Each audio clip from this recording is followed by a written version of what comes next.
हर जिद मान लूंगा, बस याद रखना कोई तीसरा शामिल ना हो। क्या आप हमारे साथ सिनेमा चलेंगी? हेलो फ्रेंड्स, एक बार आपका फिर से स्वागत है आपके अपने यूट्यूब चैनल पर। तो आज हम बात करेंगे फिर आई हसीन दिलरुबा के बारे में और करेंगे इसका रिव्यू। बताएंगे आपको कैसे है ये फिल्म, क्या आपको देखनी चाहिए या नहीं। तो आइए शुरू करते हैं। 2021 में हसीन दिलरुबा नाम की एक फिल्म आई थी, रोमांटिक थ्रिलर फिल्म थी। अब इसका सीक्वल आ गया है जिसका नाम है फिर आई हसीन दिलरुबा। मगर फिल्म देखने के बाद हमारा सुझाव है कि इस फिल्म का नाम होना चाहिए था क्यों आई हसीन दिलरुबा। ओरिजिनल फिल्म को सीधे नेटफ्लिक्स पर रिलीज किया गया था, तगड़ी व्यूअरशिप मिली। इसके अलावा इसका सीक्वल को बनाने की कोई और ठोस वजह समझ में नहीं आती है। फिर आई हसीन दिलरुबा की कहानी वहीं से शुरू होती है जहां हसीन दिलरुबा की कहानी ख़त्म हुई थी। इसलिए आपको ब्रीफ रिकैप दे देते हैं कि पिछली फिल्म में क्या हुआ था। रिसु और रानी की शादी होती है, मगर ये शादी कुछ ठीक नहीं चल रही है क्योंकि रानी रिसु से प्यार नहीं करती। ऐसे में एक दिन रिसु का कजिन नील उनके घर रहने के लिए आता है। रानी नील के प्रति आकर्षित हो जाती है और दोनों के बीच में सारे संबंध बन जाते हैं। ये बात रिसु को पता चलती है तो वो रानी से नफरत करने लगता है, मगर अब रानी को रिसु से प्रेम होने लगता है। ऐसे में ये जोड़ा नील को अपने रास्ते से हटाने का फैसला करता है। पुलिस और जेल के चक्कर से बचने के लिए वो इस घटना को ऐसे अंजाम देते हैं जिससे ये नील नहीं बल्कि रिसु की मौत लगे। पहली फिल्म के आखिर में रिसु दुनिया के लिए मर चुका है और नील लापता है। साथ ही पुलिस के हाथ कुछ सुराग लग जाते हैं जिनकी बदौलत उनकी सक्की सुई रानी पर आकर अटक जाती है। अब यहाँ से शुरू होता है दूसरा अध्याय। अब रानी और रिसु ज्वालापुर से भागकर आगरा आ गए हैं। अब क्योंकि रिसु दुनिया के लिए मर चुका है इसलिए ये लोग छुप छुप कर मिलते हैं। इनका प्लान है कि हमेशा के लिए देश छोड़कर भाग जाएं और शांति से अपना जीवन आगे बिताएं। मगर इसी बीच दो नए लोगों की एंट्री होती है। एक है मृत्युंजय पासवान जो कि नील और रिसु के रिश्तेदार हैं, साथ ही पुलिस में भी है। ये रिसु और रानी का प्लान खराब कर देते हैं। फिर आते हैं अभिमन्यु बाबू जो कि रानी के प्रेम में पड़ गए हैं।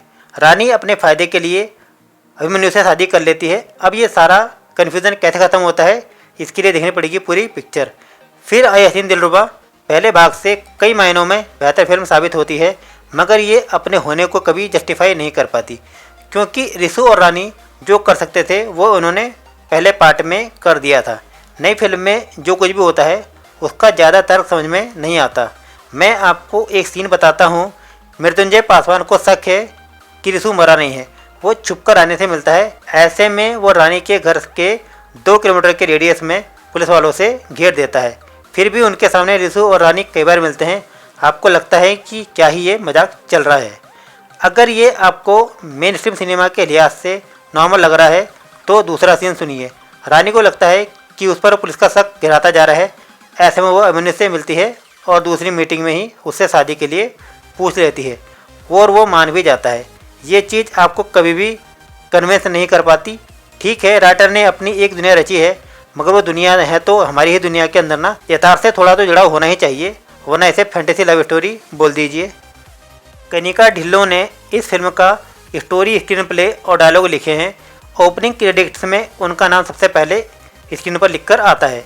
उन्होंने महिला पर्सपेक्टिव से एक कहानी कहने की कोशिश की जो कई मौक़ों पर शार्प और बैलेंस लगती है, मगर अधिकतर मौक़ों पर स्क्रीन प्ले की धार बेकार ही नज़र आती है। हालांकि तापसी को उन्होंने जिस तरह से प्रेजेंट किया है वो एक अच्छा प्रयोग साबित होता है। रानी जितनी अट्रैक्टिव हो उतनी ही सयानी और धूर्त भी है।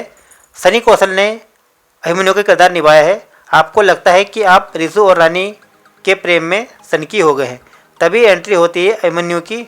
उसकी बैक स्टोरी ऐसी है जो दोनों के क्राइम पेट्रोल नुमा लाइफ पर भारी पड़े, अगर वो कैरेक्टर कभी भी पूरी तरह इस फिल्म का हिस्सा नहीं बन पाता और कहानी मिसमैसी होकर रह जाती है। जिमी शेरगिल और आदित्य श्रीवास्तव जैसे एक्टर्स उन पुलिस वालों के रोल्स में नजर आते हैं जो रिसु की मौत की तफ्तीश कर रहे हैं, मगर उन्हें इतना बेवकूफ़ और बचकाना दिखाया गया है कि हमेशा क्रिमिनल से 2 कदम पीछे ही रहते हैं। ऐसे में आपको उन एक्टर्स के लिए बुरा लगता है जिनकी अच्छी खासी परफॉर्मेंस खराब लेखन के कारण बेकार हो गई है। फिर आई हसीन दिलरुबा रांची सी थ्रिलर है जिसे आप एक बार उनके सेटअप के लिए देख सकते हैं। कुल जमा बात यह है कि फिर आई हसीन दिलरुबा ऐसा कुछ भी ऑफ़र नहीं करती जिसके लिए आपको नेटफ्लिक्स सब्सक्रिप्शन खरीदना पड़े। मगर इस फिल्म से नाराज़गी तब और बढ़ जाती है जब मेकर्स तीसरे पार्ट के लिए हैंड छोड़कर जाते हैं। तो फ्रेंड्स, यदि आप तापसी पन्नू के फ़ैन हो फिर तो आप इस मूवी को एक बार देख सकते हैं, अदरवाइज़ अपना टाइम वेस्ट मत कीजिए, कुछ और देख लीजिए। मिलते हैं नेक्स्ट वीडियो में, तब तक के लिए bye bye and take care.